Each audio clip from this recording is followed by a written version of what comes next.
ঠিক একইভাবে সার্টিফিকেট আপনার হাতে থাকবে, আপনি অফিসে কোথায় ফর্ম ফিল আপ করবেন, সব করবেন, আপনার আসবে না।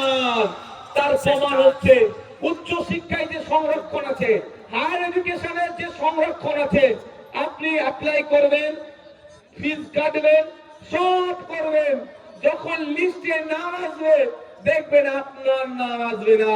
আর মমতা ব্যানার্জি কি বলবে, আমি তো ওবিসি সংরক্ষণ মুসলমানদের দিয়েছি, লাভ কি হবে ভাই? ঠিক কেমন করেছে জানেন, মাদ্রাসাগুলোতে গিয়ে একটু খোঁজ নিয়ে দেখুন, সব চুনের কিস নীল সাদা রং করে দিয়েছে। মাদ্রাসায় ঢুকে দেখুন, বাইরে নীল সাদা রং, ক্লাসরুমের মধ্যে গিয়ে দেখুন চক ডাস্টারের অবস্থা খারাপ। ক্লাসরুমের মধ্যে গিয়ে দেখুন ছাত্ররা বসে আছে, টিচার নাই। একটু দু কদম এগিয়ে যান, বাথরুমে গিয়ে দেখুন বাথরুম করার যোগ্য নয়, কিন্তু বাইরে নীল সাদা রং করে দিয়েছে।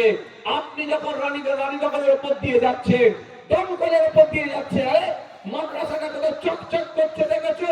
দিদি কত ভালো কাজ করেছে, কিন্তু দিদি শুধুমাত্র রং করেছে, আসল শিক্ষা ব্যবস্থাটাকে ধ্বংস করে দিয়েছে। একইভাবে দিদি আপনার হাতে ওবিসি সার্টিফিকেট দিয়েছে, ওই সার্টিফিকেট পুড়িয়ে চা খাওয়া আর ছিঁড়ে ফেলে দেওয়া আর বাড়িতে রাখা একই ব্যাপার হচ্ছে ভাই। এবার আপনারা বলুন, এটা থেকে যদি পরিত্রাণ পেতে চাই, ডিসিডব্লিউ ডিপার্টমেন্ট ব্যাকওয়ার্ড ক্লাস যিনি আছে, সেই দপ্তরের মন্ত্রীকে আমাকে চেঞ্জ করতে হবে ভাই। কবে চেঞ্জ করবেন? 2026-এ। যদি ইচ্ছা হয় চেঞ্জ করা দরকার তাহলে করবেন। মুর্শিদাবাদের মানুষের আপনাদের জানিয়ে রাখতে চাই, আপনাদের বলতে চাই যে প্রথম পয়েন্ট আছে এখানে ওয়াকফ সংশোধনী আইন 2025 বাতিল করতে হবে। এই লড়াই কিন্তু আমাদের থামলে হবে না, এটুকু মাথায় রাখুন। আপনার এলাকার যে এমএলএ আছেন, আপনার এলাকার যিনি এমপি আছেন, এমপির নাম কি? একবার জিজ্ঞাসা করে নেবেন যিনি এমপি আছেন, হ্যাঁ আমাদের মসজিদটা এখনো সুরক্ষিত আছে, মাদ্রাসাটা এখনো সুরক্ষিত আছে, ঈদগাহটা এখনো সুরক্ষিত আছে, এটা কার অবদান?